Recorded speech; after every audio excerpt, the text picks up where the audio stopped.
Okay, so we're back again. It's now day 5, is it? As you saw yesterday, the engine and the gearbox are out. Today what I intend to do is separate the engine and the gearbox.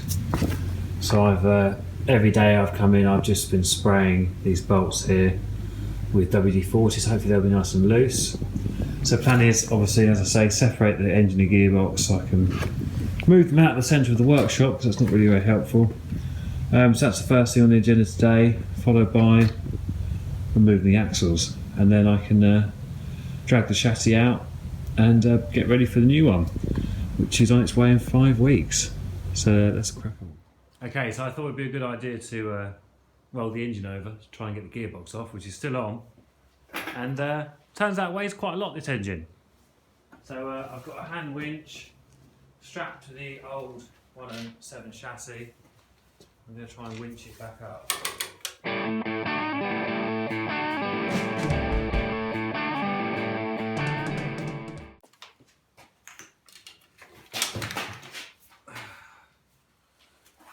So there you go, I had to get your Land Rover engine back sat upright by yourself. Just need a hand winch and a 1957 Land Rover Series 1 chassis to attach it to. However, we've still got to get the gearbox off. Okay, so now the engine is back upright and vertical. It's time to separate this gearbox. I've got all the nuts out. Some of the threaded bolts came out rather than just taking the nuts off, but this happens. So I'm just going to tease this gearbox off.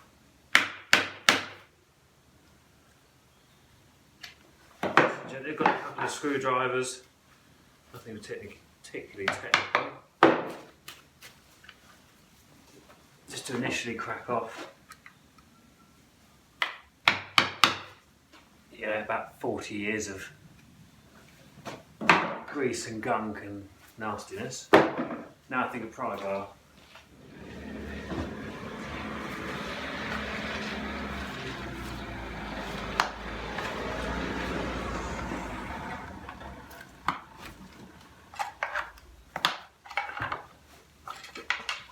There you have it.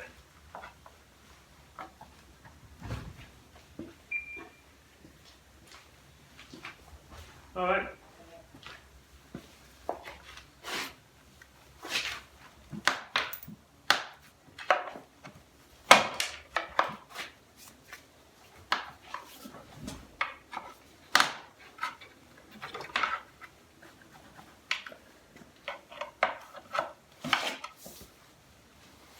So yeah, I'll just loosen that off, pull it apart, and we'll come back and see what it looks like.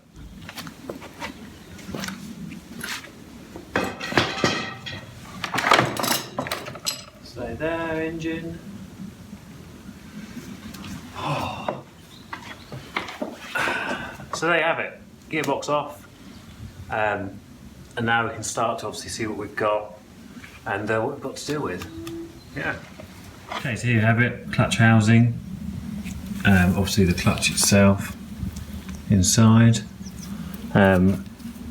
Yeah, flywheel.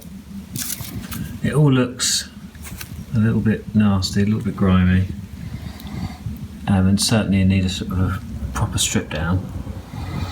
We've got all this sort of stuff in here, and which is just. The thing is, it hasn't been run for a long time, so you have to expect that. So look at the other side. The gearbox spline there, you can see quite a lot of surface corrosion there. It's not anything serious. Yeah, this is what we've got.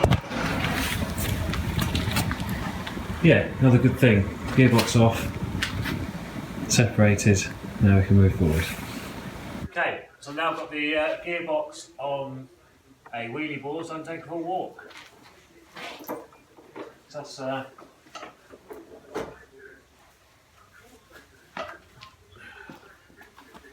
that's now the gearbox sorted, and that's going to stay in the corner there.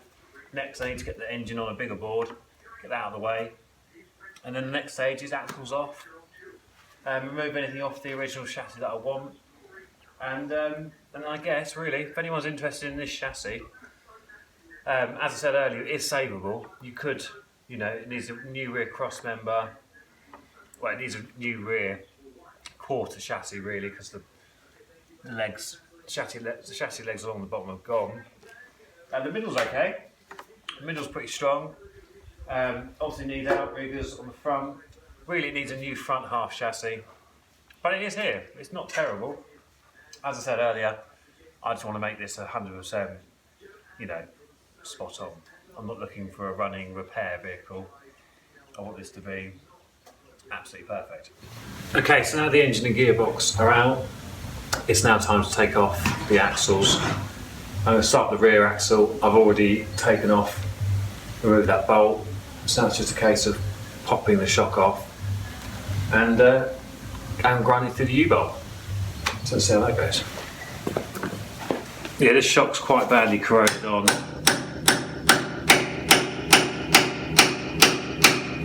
With a punch, and quite a lot of WD-40s coming off.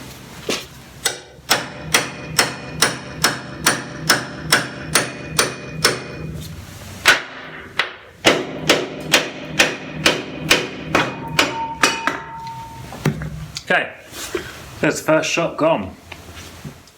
Okay, so I've now removed both shock absorbers from the back. Now what I'm going to do is cut through the spring hangers, and we can have this axle out pretty much. Fingers crossed. Yeah, so remove the shackles, job done.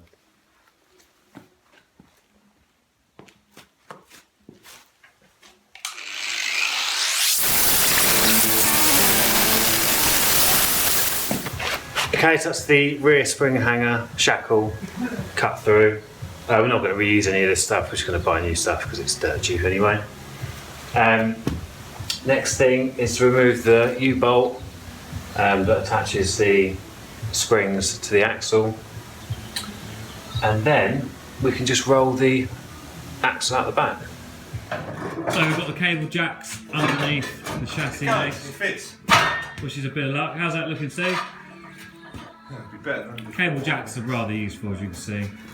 you had an electrical contractor on site, isn't there? Cheers. Yeah. So now we can let that down there. Right, we've just got to disconnect the U-bolt and the shackle there, and we have the axle out. If it doesn't clamp onto the disc. Yeah. Because that side's going to be the one that's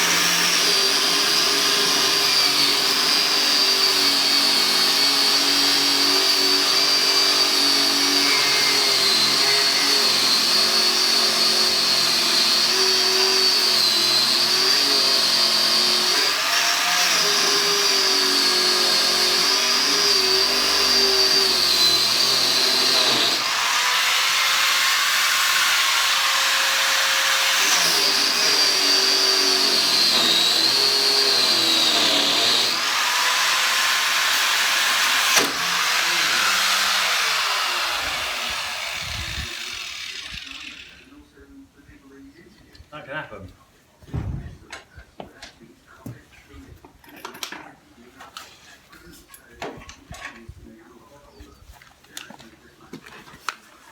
That's why I bought these. When it grips and rips your disc to bits. Okay, so I just need to cut the U-bolts and then the axle can come out.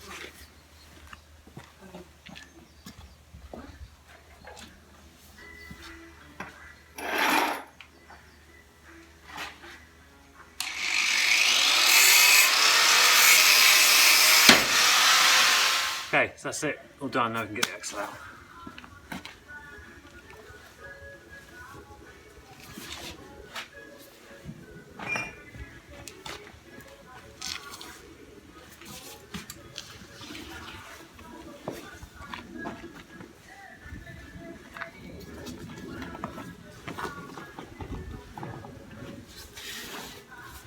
So there you have it. The end of day, I think it's day 5 now. And as you can see, I'm pretty pleased with that. It's not too bad now. So your next step is obviously remove the front axle. I'm going to remove any parts of the chassis I'm going to want, any little bits of steer, obviously the steering, and any other bits I've forgotten. Then I'm going to bring this out, the chassis out, So I've got a decent working area to start stripping the engine down. So yeah, good progress. Anyway, I'm going to crack on. All good. If you enjoyed the video, please do like, share and subscribe. Yeah, one thing I have to ask, I need lots of parts. So if anyone's got any good suppliers of parts, I need obviously all the I want parabolic springs for it. And obviously this is a 107, I don't know if I can put the same springs as an 88, or an 80, sorry. So yeah, I'm just looking for some advice really. Anyway, yeah, if you enjoyed the video, as I say, like, share, subscribe, and we shall see you soon. This is Brassic Classics. Bye.